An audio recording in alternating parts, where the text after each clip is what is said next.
अस्सलाम वालेकुम नाज़रीन। मेरे नावल फ़रार के बाद की 5वीं किस्त हाज़िर है।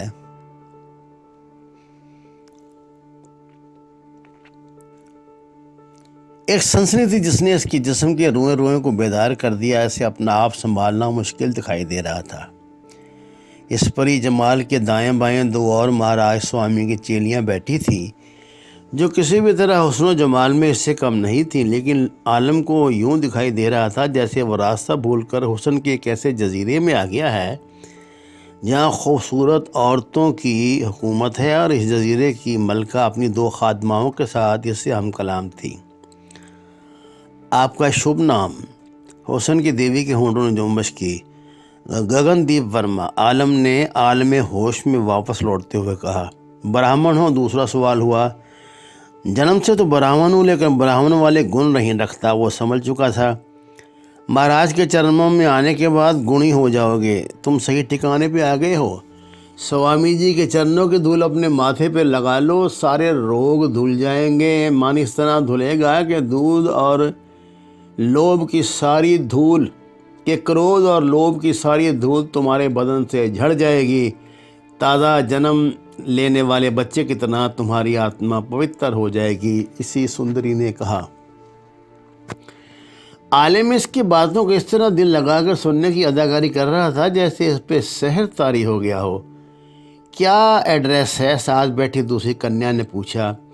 महाराज स्वामी का भगत हूँ, सारा जीवन इनके चरणों में बिताने आया हूँ। यही मेरा सही एड्रेस है। इससे पहले के तमाम एड्रेस मैंने भुला दिए।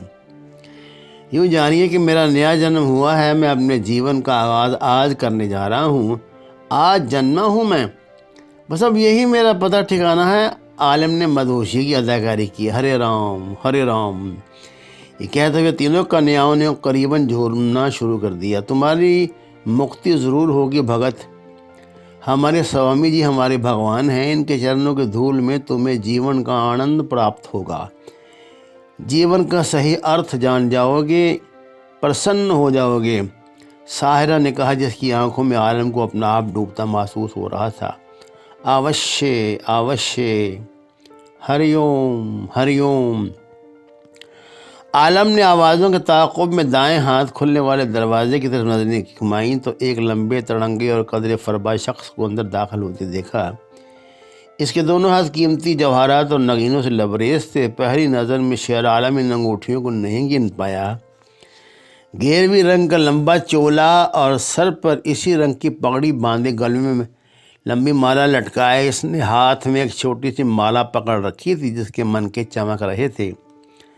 भगवान आ गए, स्वामी जी महाराज आ गए, कहते हुए तीनों कन्याएं इसके सामने दंडोत करने लगी। भगवान स्वामी जी महाराज का नारा बुलंद करके आलम भी इनकी तकलीद में स्वामी महाराज के कदमों से लिपट गया। हरिओम हरिओम का जाप करता स्वामी महाराज अपना एक हाथ दुआया अंदाज में इनके सरों पर लहराता दूसरे दरवाजे से बाहर निकल गया। यह शख्स सवाए स्वामी की और सब कुछ हो सकता है, इसकी शक्ल पर नजर पड़ते ही शेर आलम के दिल ने कहा। स्वामी महाराज की आंखों में इस वक्त भी शहवत और शराब का नशा चमक रहा था, जिसे इनके भोले भाले भगत इनकी शक्ति का चमत्कार समझ रहे थे। जिस कन्या ने इसका नाम रजिस्टर में लिखा था, इसे गीतांजलि कह के इसके साथियों ने मुखातब किया था। वाकई वो गीतांजलि थी, नगमा और शेर की किताब, जिसके एक एक लफ्ज़ से सुर के सागर बहते थे, जिनमें किसी भी भगवान के भगत का मन बहता चला जाता। आलम के जवाब और स्वामी महाराज की अचानक आमद ने इसकी खाना पूरी मुकम्मल करवा दी थी। खुदा जाने इसने एड्रेस वाले खाने में क्या लिखा होगा। बहरहाल यह ज़रूर था कि दोबारा इसने आलम से कोई सवाल नहीं किया। यात्रियों के लिए इस कमरे से बाहर निकलने वाले दरवाजे के बाहर मंदिर के सहन में औरतें और मर्द मुख्तलिफ टोलियों में बटे शायद रवानगी की तैयारियां कर रहे थे। आलम ने बाहर निकलते ही बशीर की तलाश में नजरें दौड़ाईं तो एक कोने में से कौशल्या के साथ खड़े पाया। शेर आलम समझ गया कि बशीर तो कौशल्या को शीशे में उतार रहा है। शेर आलम के वहाँ पहुँचने पर बशीर ने इसे पहली इत्तला यही दी थी कि कौशल्या इनकी हम सफ़र होगी। इसका मतलब था कि उनका सफ़र कदरे महफूज गुजरेगा। किसी औरत की हम सफ़र होने का मतलब यही था कि ये कोई कुंबा है। बशीर ने इस दौरान कौशल्या को इस बात का एहसास दिला दिया था कि इसकी भाग जाने वाली घरवाली पर वो लानत भेजता है, और अब ज़िंदगी भर कौशल्या जैसी हमदर्द और समझदार खातून की तलाश रही है जो इसे मिल गई। सारे यात्री मंदिर के हाल में इकट्ठे हो रहे थे। मंदिर स्वामी महाराज के आश्रम से मुंसलिक था। साल में 1-2 हफ्ते वो यहाँ भी क़याम किया करते थे। इस बड़े हाल में लुबान और उऊद की खुशबू महक रही थी और दीवारों पर महाराज स्वामी के बड़े बड़े पोर्ट्रेट लटक रहे थे। सामने एक हफ्त हाथ देवी अपना बड़ा सा मुंह खोले बैठी थी। पत्थर से बनी इस देवी की सजावट पे खासा रुपया खर्च किया गया था। इसके हाथ में सोने के कड़े पहनाए गए थे और सर पर ताज था।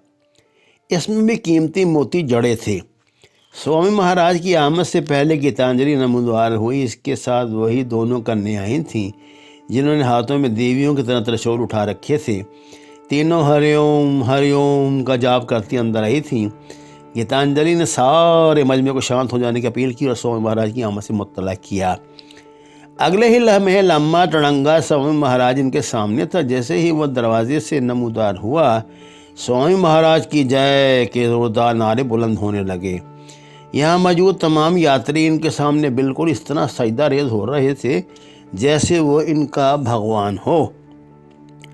बशीर और शेर आलम को भी बादलियाँ खास्ता अपनी गर्दन झुकानी पड़ी। एहतियात को मलूज़ खातर रखते हुए वो एक दूसरे से फासले पर इस तरह बैठे थे कि दोनों एक दूसरे की नज़रों के सामने रहें।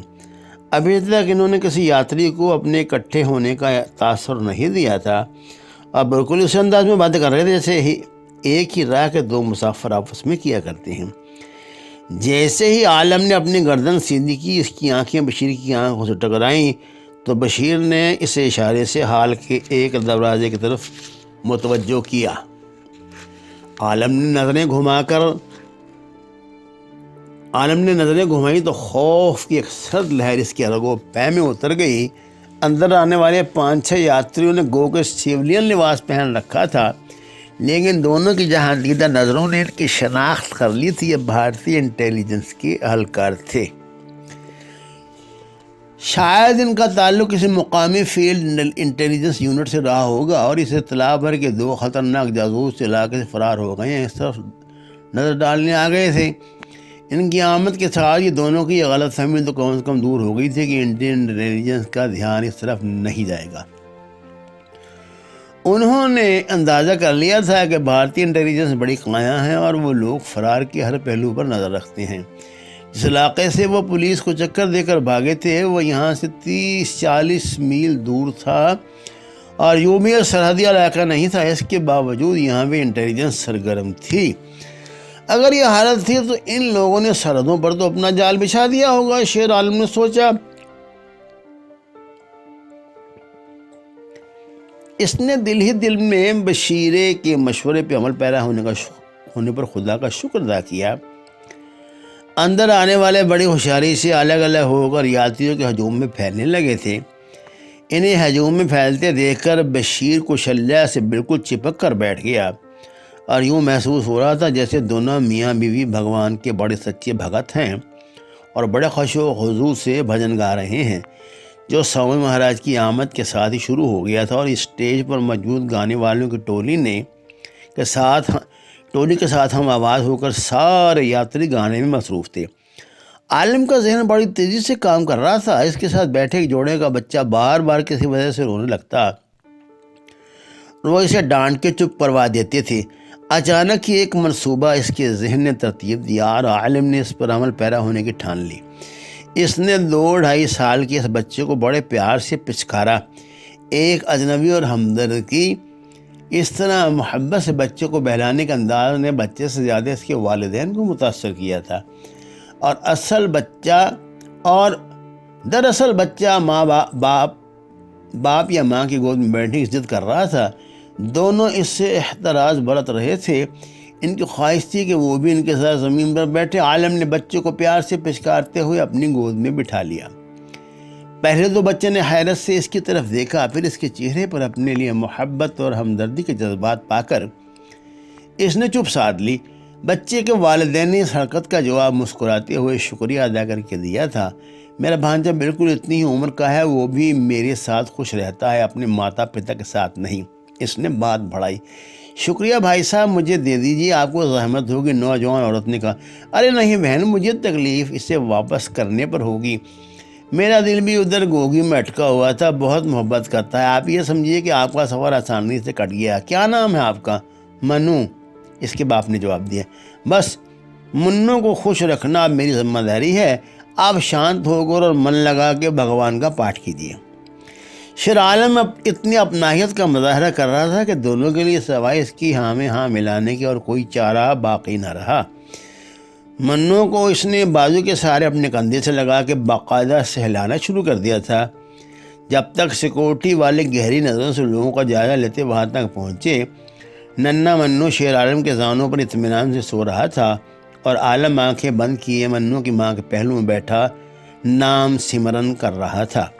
पहली नज़र में जो कोई भी देखता था इन्हें बीवी समझता, इन्हें मियाँ बीवी समझता। ऐसे खावन यहाँ आम पाए जाते थे जो अपनी बीवियों से खौफजदा रहते और बच्चों को खुद संभालते थे। बिलाखिर एक एक करके इंटेलिजेंस के लोग वापस चले गए। इस दरमियान बशीर की नज़रें मुस्तकिल इन पे लगी रही थीं। इसने जब आलिम को एक बच्चा उठाया देखा तो खुदा का शुक्र अदा किया कि इसे भी कोई कवर मुयसर आ गया है। भारतीय इंटेलिजेंस वाले सफ़ेद कपड़ों में यहाँ को रूप बदल कर भी आ सकते थे। जहाँ तक पुलिस का सवाल था, पुलिस के किसी बावर्दी मुलाजम की हिम्मत नहीं थी कि वह स्वामी महाराज के किसी आश्रम के नज़दीक भी फटक सके। वो जानते थे स्वामी महाराज के हाथ कितने लंबे हैं। एक मरतबा एक एसपी ने अपने तौर पे कोई शक गुजरने पर स्वामी महाराज की खुफिया इंक्वायरी के लिए अपने ख़ास इंस्पेक्टर को हिदायत दी थी। इसने अपना तबादला यहाँ से तीसरे ज़िले में करवाने में आफियत जानी। इस बात को का अंदाज़ा इन्हें ना हो सका कि इंटेलिजेंस वाले वाकई इनकी तलाश में आए थे या सिर्फ इबादत करने। यात्री अब मंदिर के बाहर आ गए थे। तमाम लोग भगवान नाम का जाप करते इस बस की तरफ जा रहे थे जिसने इन्हें यहाँ से शिमला ले जाना था, जहाँ महाराज स्वामी का हेडक्वार्टर था। दरअसल ये लोग एक तरह से 1 महीने का चिल्ला काटने जा रहे थे। 1 महीना स्वामी महाराज के आश्रम में गुजारने, इनके संग भगवान नाम का जाप करने के बाद बहुत से दुखों से छुटकारा मिल जाता था, इनकी मुक्ति हो जाती थी। ये था इन लोगों का अकीदा, जिसकी बुनियाद पर वो स्वामी महाराज के आश्रम की तरफ खींचे चले आते थे। स्वामी महाराज ने इस तरह के अपने आश्रमों का जाल सारे भारत में फैला रखा था। वह हर दूसरे तीसरे महीने मुल्क के किसी भी कोने में मौजूद अपने किसी भी आश्रम में पहुंच जाते, जहां अपने भगवान को राम नाम सिमरन करवा के इनके दिलों में अपनी अकीदत बढ़ाकर इनकी जेब में खाली करवा लेते थे। स्वामी महाराज ने अब साल में 2-3 हफ्ते बैरून मुल्क में बसर करना शुरू कर दिए थे। लंदन और अमेरिका में अपने आश्रम कायम करने पर तवज्जो देने लगे थे क्योंकि इनके चेलों की तादाद बैरून मुल्क भी तेज़ी से बढ़ने लगी थी। मंदिर यूँ तो इबादत गुजारों से खचखच भरा था, लेकिन महाराज स्वामी के संग चिल्ला करने वालों की तादाद 40-50 के दरमियानी थी, जिनमें इनके 2 नए चेले गगनदीप और हंसराज भी शामिल हो गए थे, जो उनकी शोर सुनकर अमृतसर से यहाँ आए थे। दोनों की शादी को 3 साल हुए थे। आनंद वर्मा एक बैंक में छोटा सा ऑफिसर था और नीलम वर्मा अस्पताल में नर्स थी। दोनों ने शादी से पहले ही बिमला यात्रा की मन्नत मान रखी थी और अब स्वामी महाराज के साथ चिल्ला काटने का इरादा बांध लिया था। 2-2.5 साल तक इन्हें मोहलत न मिल सकी। जब 2 साल बाद पैदर पैमा साहब ने खेना शुरू किया तो कमज़ोर अकीदे के ब्राह्मणों ने इनका कुछ और ही मतलब निकाल लिया और यही समझे कि ऐसा कुछ इनके साथ इसीलिए हो रहा है कि इन्होंने जो मन्नतें मानी थी पूरी नहीं की। बड़ी मुश्किल से दोनों ने एक माह की छुट्टी ली थी। अब बाद में नख्वास्ता इस गलती का इजाला करने जा रहे थे जो इन्होंने मन्नत मानकर की थी। गगनदीप ने इनके साथ अपना तारुफ एक ब्राह्मण अमीरजादे के रूप में करवाया था और इनकी कदर आज़ाद खाली से मुतासर होने के बाद इन्हें कहा था कि वो कोई ऐसा धार्मिक बंदा नहीं है कि 1 महीने के लिए भगवान का ही होकर रह जाए। वो तो ये सफ़र सिर्फ भगवान की पूजा करने नहीं निकला, बल्कि इस बहाने से कुछ तब्दीली भी नसीब हो जाएगी और एडवेंचर भी हो जाएगा। आलम का तीर निशाने पर बैठा, इसने महसूस किया कि दोनों मियाँ बीवी इसके सच्ची गुफ्तगू से मुतासर हुए हैं, क्योंकि वो दोनों भी बातों से पढ़े लिखे दिखाई दे रहे थे। नन्हे मन्नों को इसने मुस्तकिल कंधे से लगाए रखा था। हालांकि इसको थकावट का एहसास होने लगा था, लेकिन अभी वो मन्नों को खुद से अलग करने का ख़तरा मोल नहीं ले सकता था। ऐन मुमकिन था इस मजमू में भी इंटेलिजेंस के लोग मौजूद हों जो यात्रियों को अलविदा कहने के लिए इकट्ठे हो गए थे। यात्री एक एक करके बस में सवार होने लगे थे। दोनों मियाँ बीवी शेर आलम के साथ एक ही सीट पर बैठे थे। इस मुआशरे में औरत और मर्द का इकट्ठे बैठना मायूब नहीं समझा जाता था। बशीर जानबूझकर कौशल्या के साथ बस के पिछले हिस्से में 2 सवारियों वाली सीट पर बैठा था। तुम्हारा साथी कहाँ गया? कौशल्या का जाने कहाँ से आलम याद आ गया था। इसके नज़दीक रिश्तेदार मिल गए हैं, इनके साथ बैठ गया। तुम इसकी ज़्यादा फिक्र न करना, बड़ा बेवफा बददिमाग आदमी है। 6 माह बाद अपनी महबूब बदल लेता है। 4 तो मेरे सामने तब्दील कर चुका है। बशीर के जवाब पे कौशल्या अचानक इतनी ज़ोर से हंसी थी कि बस की कुछ सवारियों ने गर्दन फेर के इनकी तरफ देखते हुए इस हरकत का नोटिस लिया था। अब वह खसियानी होकर बशीर पर बोझ डालकर दोबारा संजीदा हो गई थी। बस के बाहर मौजूद लोग स्वामी महाराज की जय, बिमला माता की जय के जयकारे गला फाड़ फाड़ कर लगा रहे थे। स्वामी महाराज ने बस के अगले दरवाजे से दाखिल होकर अपनी सेवादार कन्याओं की मैयत में चंद सेकंड तक कुछ उल्टे सीधे मंत्र अलापे, फिर दाएं हाथ सीधा खड़ा करके शांति शांति पुकारते नीचे आ गए। वो खुद बजरिया हवाई जहाज शिमला जा रहे थे। अलबत्ता इनकी सेवादार 3-4 कन्याएं यात्रियों के साथ इस बस में मौजूद थीं, जिन्होंने तमाम रास्ते इनके साथ मिलकर पाठ करते हुए स्वामी महाराज की आश्रम तक शिमले जाना था। गीतांजलि स्वामी महाराज के साथ इनके ज़ाती हवाई जहाज़ में सफ़र करती थी। स्वामी महाराज अपनी कीमती मारुति कार में बिराजे, इनके साथ 2 सेवादार कन्याएं बैठ गईं, जबकि दूसरी कार में इनके मुसल्लह बॉडीगार्ड मौजूद थे। दोनों कारों पर इनके मुरीदों ने फूलों की पत्तियां निछावर करनी शुरू कर दी थी। स्वामी महाराज की कारें आगे बढ़ी। इनकी मंजर राजा सांसी का हवाई अड्डा थी, जहां स्वामी महाराज का ज़ाती छोटा जहाज़ खड़ा था, जिसमें बैठ के वो भारत के कोने कोने में मौजूद अपने पुजारियों से रब्ता करते और इनको आनंद और मुक्ति दिया करते थे। कारों के रवानगी के चंद मिनट बाद जयकारों की गूंज में बस ने अपने सफ़र का आगाज़ किया। मंदिर में जमा होने वाले हजूम ने बस के साथ भागते हुए इस पे फूल फेंकने शुरू कर दिए।